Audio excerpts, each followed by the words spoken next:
Is herbal research trustworthy? Like all the effort and energy that goes into running a scientific study on plants, and they come up with these results. Can you really trust it? You know, this is something that I've thought about a lot over the years.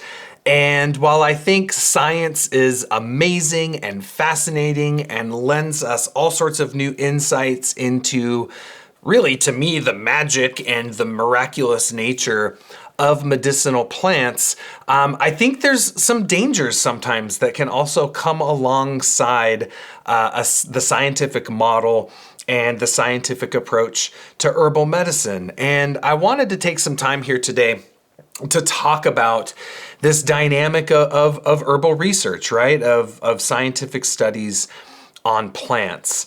And I think one of the things that I've noticed is that it sometimes feels like there's a couple of different camps amongst herbalists where, you know, sometimes you get people that are more, I guess we might think of as traditionalists, right? They work with their tradition of, you know, maybe Unani Tib or traditional Western herbalism or TCM or Ayurveda or Tibetan medicine, right? And then sometimes it seems like there's some folks on another end of that polarity that are very much the scientifically driven herbalists. And sometimes I feel like herbal medicine has been in practice for a very, very long time. It is clear that plants help to heal us, and we don't necessarily need, I think, scientific studies to prove it. And I think that's one thing that I've noticed in sometimes amongst the more scientifically oriented folks is that it's almost like everything needs to be proven. It's almost like nothing from tradition can be trusted until it's been proven by science. And I feel like this can be a little bit of a not a very open-minded approach because, you know, I remember something Paul Bergner said. He says, you know, if you reinvent the wheel, it's probably going to be round. And a lot of these plants have been used in traditions for a very, very long time to effectively treat specific conditions and patterns, that the fact that it's been used successfully in that way, for me, is enough. It doesn't necessarily need to be proven. But what we see with science and specifically research on plants is that there can be some kind of tricky nuances that we need to be aware of so that we don't just take all research at face value, whether that research says something does work or whether it says something doesn't work or whether it says this herb can be used in this way or not in that way. I think it's really, really important as herbalists that we have, I don't want to say skeptical, but I would say a critical eye for scientific research and really knowing how to navigate this territory because, you know, for me, when I was studying herbal sciences at university, at Bastyr University, you know, we had a whole series of coursework on herbal research. And we would have to read through studies and basically find out what was wrong with them. You know, whether there was design flaw, whether there was extrapolations being made, whether there was some skeptical funding that should be looked at, right? Like we were taught how to have a very critical eye for scientific research. And while there was a lot of studies that we read that were amazing, like really well done, well designed, well thought through, great conclusions, great insights into the plants, there was a lot of stuff there too that was like, this is not really good and can be very misleading. So I wanted to take a little bit of time to talk about herbal research. And I hope you don't misunderstand me because I love science. I think science is fascinating.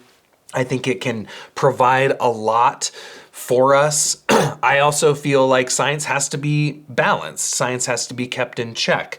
Science is not the end-all, be-all of everything, right? That we can balance traditional knowledge with modern science so that we have a nice, well-rounded understanding of our plants. So I wanted to talk real quick about kind of some of the types of scientific research that can be done in regards to herbal medicine. And the first and most kind of basic type that can be done is simply chemical analysis of plants, right? Where we take a plant and we run it through certain types of, chemical analysis, whether that be something like high performance liquid chromatography, whether that be, gas chromatography, mass spectrometry, etc., right? Lots of different, very fancy scientific instrumentation to read the chemical constituents in plants. This is great stuff, right? Like there's a lot of plants that we don't even really know what their chemical profile looks like. And so knowing the chemistry of a plant, I always say it doesn't necessarily make us a better clinical practitioner, but it does make us a better medicine maker. So knowing the chemical compounds in plants is very, very useful for us so that we can, know what the best extraction menstruum would be to prepare just a good quality, effective menstruum that will contain the broadest spectrum and concentration of that plant's, most active bits of chemistry, right? Then we have in vitro research. And for those of you not familiar with that term, in vitro basically is petri dish research, right? So you get the petri dish, you culture it with, say, influenza virus, and then you put some herbs on it and see if it kills the influenza virus, right? And there's a pretty decent amount of in vitro research done on plants. Here's the deal, though. We are not petri dishes. It's so isolating in vitro research that it doesn't really give a good representation of the complexity of our bodies, right?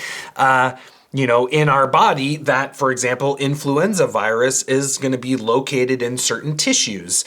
When you take that herb has to be metabolized. It has to pharmacokinetically travel through the body. It has to bind to certain receptor sites. It has to get there to do its thing. And so there's in vitro research, while I think can be interesting, I don't necessarily think it is always 100% applicable to reality in terms of what really is going to actually work. I think a lot of in vitro research is commonly done in terms of looking at, for example, antibacterial, antimicrobial, antiviral properties. And what we're seeing is, the herb coming into contact with that microorganism. The area that this is the most applicable is topical effects of herbs, right? You have your skin right here. There's an infection with a certain microorganism or virus, whatever. You put that herb directly on it and it's going to have that effect, right? But it's when we get into internal usage that everything gets way more complicated, right? Because we've got all these organs and systems and tissues and biochemical interactions and metabolism and transformations happening that it's not always directly applicable to a living organism.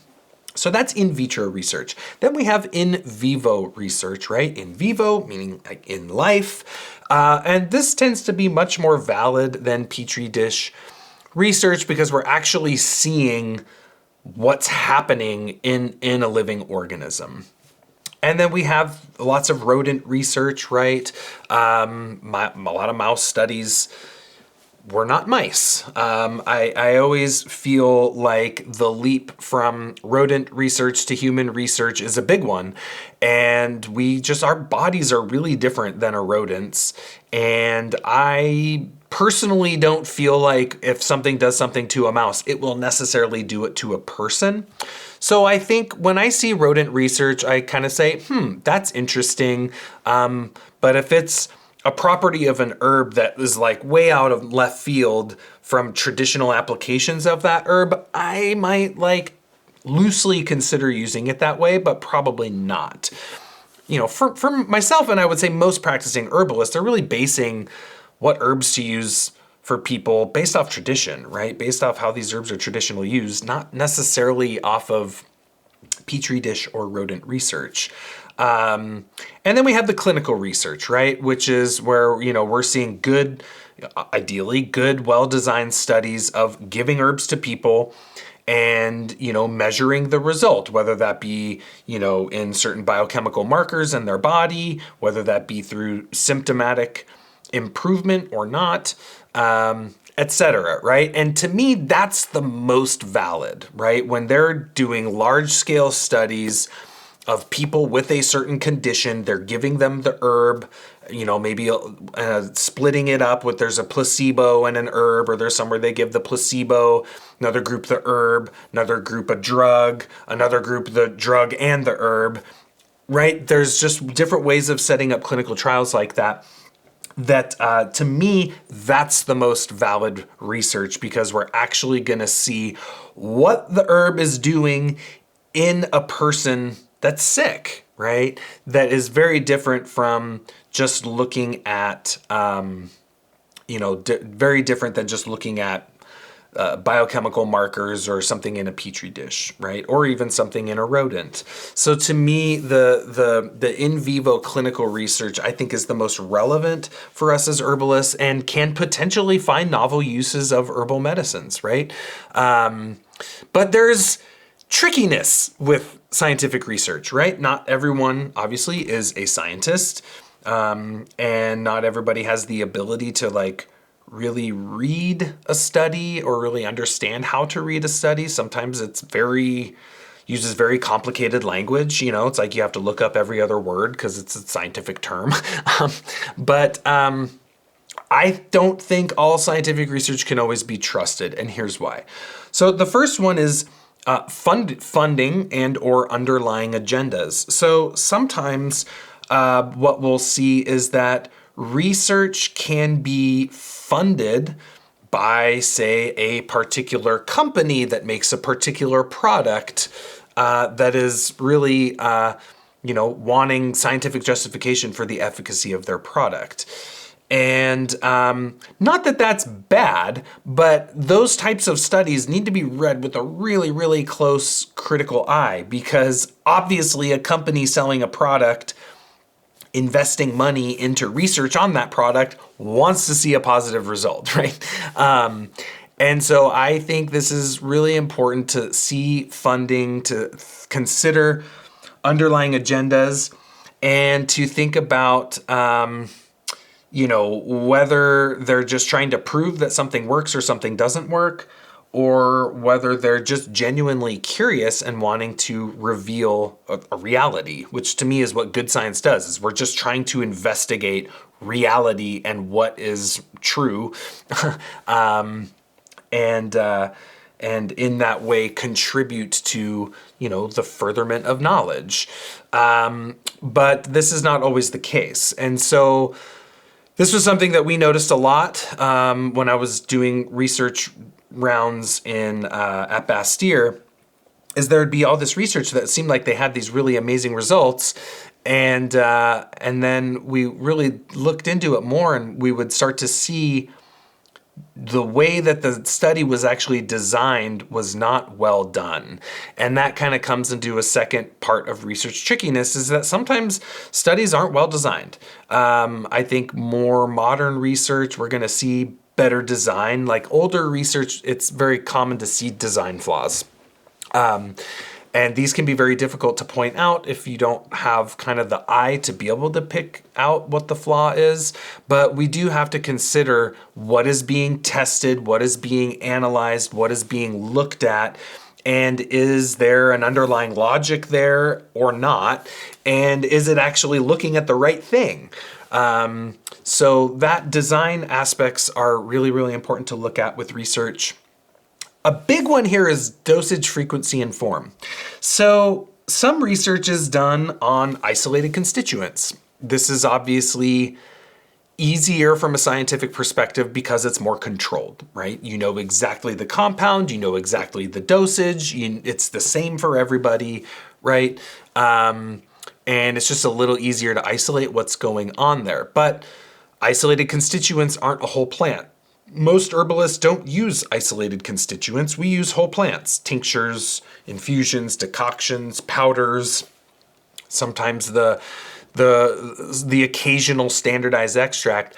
But it's very important to look at, especially with like clinical research, what is the form of the herb given, and then you want to look at what is the dosage of that and what's the frequency of that. Sometimes you'll see there'll be this big thing. Oh, this herb, has been said it's used for this for a long time, but clinical research shows that it doesn't work. And then you're like, what? Jaw dropping. But then you look at the study and they're giving it in this like minuscule dose once a day, where it needs to be taken in twice that dose 3 times a day for it to be effective. You also want to look at the length of time of the study, right? Sometimes studies are only done for 2 or 3 weeks. Well, some herbs need a lot longer to work than 2 or 3 weeks. So these are things to be aware of, especially if you see studies that say herbs don't work, right? If it says this herb is useless for whatever condition, well, look at that research and really look at what form of it was it. What was the frequency? What was the dosage? These are really, really important things to consider. A great example of this is actually with ginkgo. There's a handful of research that shows ginkgo is not effective. Well, most of those studies were done at a low dose, less concentrated, standardized, a lower dose of the standardized extract at lesser frequency for a lesser duration of time. Right? But then the studies that had maybe twice that dosage at a greater frequency for a significantly prolonged period of time all showed really positive results. So again, you can't always take everything at face value with scientific research. You kind of have to look into it and really see what is being said here. It's not saying those negative studies on ginkgo aren't saying ginkgo itself doesn't work, right? It's saying that ginkgo at that dosage, at that frequency, for that amount of time doesn't work. Not that the whole thing doesn't work altogether, right? So we have to be a little specific in how we translate the results of research. And this leads to kind of the final tricky thing with research, which is extrapolations. We have to be very, very careful with extrapolations from scientific research. So one example of this would be, if an herb in vitro research, say an herb is placed on that influenza virus in a petri dish and say that it kills that influenza virus. Well, now this herb is said that it has antiviral properties. And now people read that and think, oh, great, this herb has antiviral properties. Well, I'll use it for malaria and dengue fever and chikungunya, and I'll use it for herpes, and I'll use it for influenza and the common cold and COVID. And, we see antiviral and then we just think, oh, this herb is good for all viruses or something like that. It's like, no, that herb in a petri dish demonstrated anti-influenza activity, right? So there's extrapolations that can happen that can be very misleading in herbal research, right? So we have to be really, really careful with the types of extrapolations or jumps to conclusions that can happen in research. And just, again, we have to look at it for what it is and what it says and not get too, not too conclusion jumping very much. So I always, when I'm reading an article, I always kind of read it with a little bit of a skeptical or critical eye. I almost have a little bit of a guilty until proven innocent. Like, I'm always skeptical of research until I really see that it seems like it was designed well and done well, and that the results and conclusions made are logical and reasonable. And so just because science says something doesn't necessarily make it true. Things have to be repeatable and justifiable. That's the whole premise of science, right? Is that you do a study, it shows something, someone should be able to take that and repeat it and get a similar result, right? And as that builds on itself, then we start to be able to say that something is true and is factual and is legitimate. I think these are really, really important things to remember about science.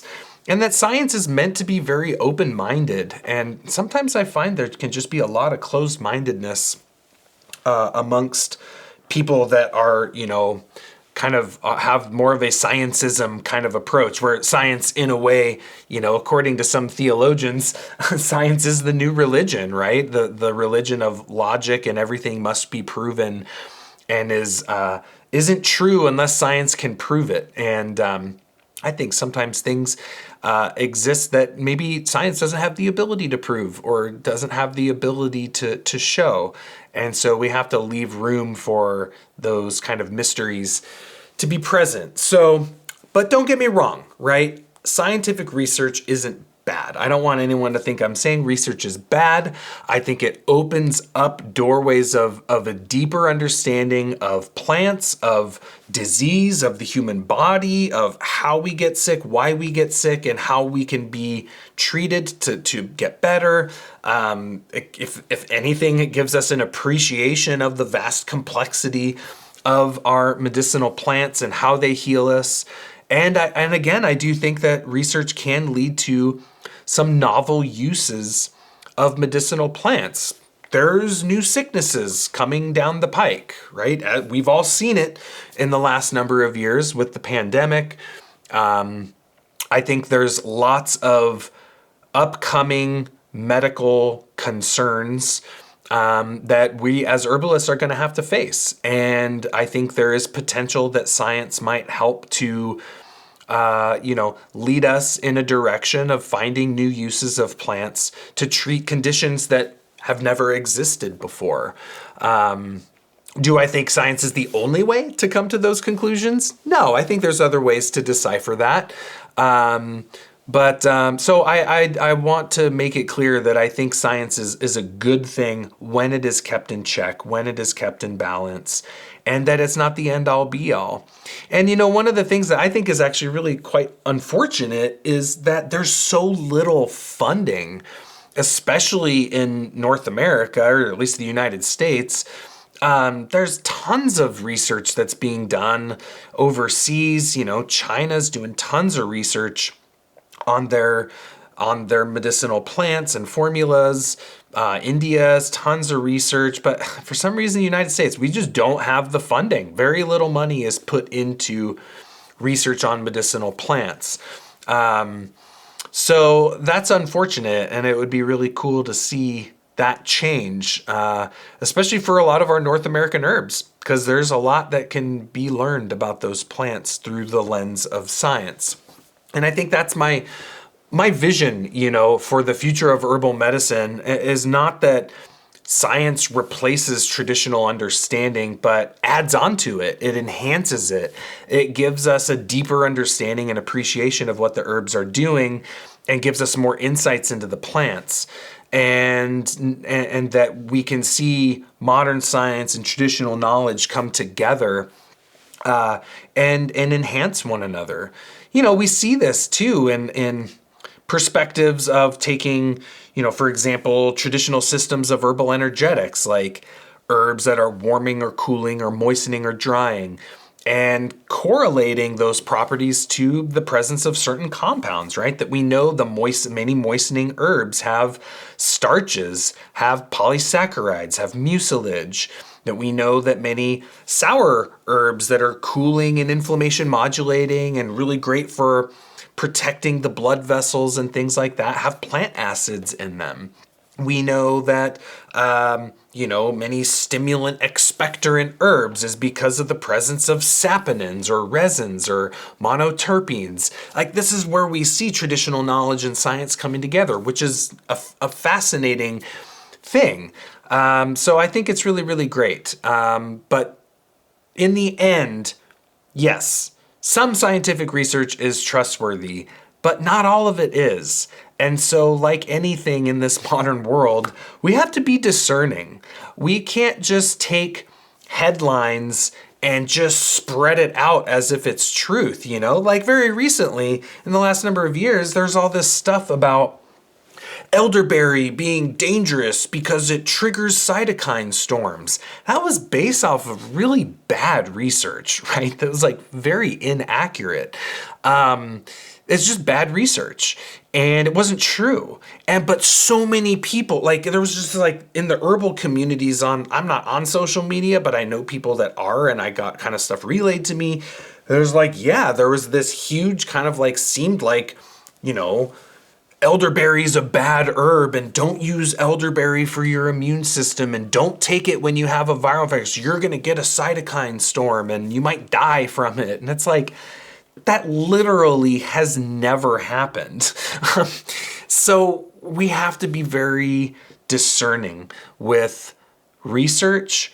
Whenever I see something in just a whatever article stating a plant does this, that, or the other that's more scientifically oriented, I want to see the study, right? Don't just say this, that, or the other. Like, if you can't reference the study, then I'm not going to believe it. So it's like, take me to the study, read the study. Is that actually true? I think this is really, really important because, yeah, not all of it is very well done. Some of it is funded with underlying agendas.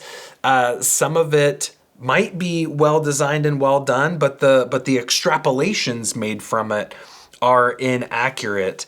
And, so we can't just take it all at face value. We got to really dig into it. And I don't really think we necessarily need scientific research to prove traditional knowledge. I think if practitioners use a plant in a specific way and it works, that's enough. I don't think we necessarily need to know the biochemical mechanisms of action. We don't necessarily need to know what is the active constituent in that herb that has that property. It's like, no, it's the herb. The herb is what's doing it. It's the whole plant in and of itself. That's what's doing the healing. We don't have to find the one thing in there that's doing it, because that's where we can start to be a little bit misled and misdirected. And so these are some of my thoughts on scientific research. Hopefully you don't take it the wrong way and think I'm bashing on it, because I do think it's really great. And I think it lends a lot of really unique insights into the power of our plants. So thanks so much for watching this far in the video. It really does help support the channel more than you might know. If you want to continue to provide some love and some support, hit that like button, hit the subscribe button, leave a comment, leave a review on the podcast. And we really, really appreciate all the support that we receive from the herbal community. And hopefully you enjoy the support that we strive to provide to all of you. And thanks so much. If you're watching this anywhere, listening anywhere other than our website, head on over to evolutionaryherbalism.com, where we got lots more free materials over there for you to enjoy and explore and learn from. And just really appreciate you taking the time out of your busy life to hear what we have to share. So thanks so much. Until the next one, take care and be well.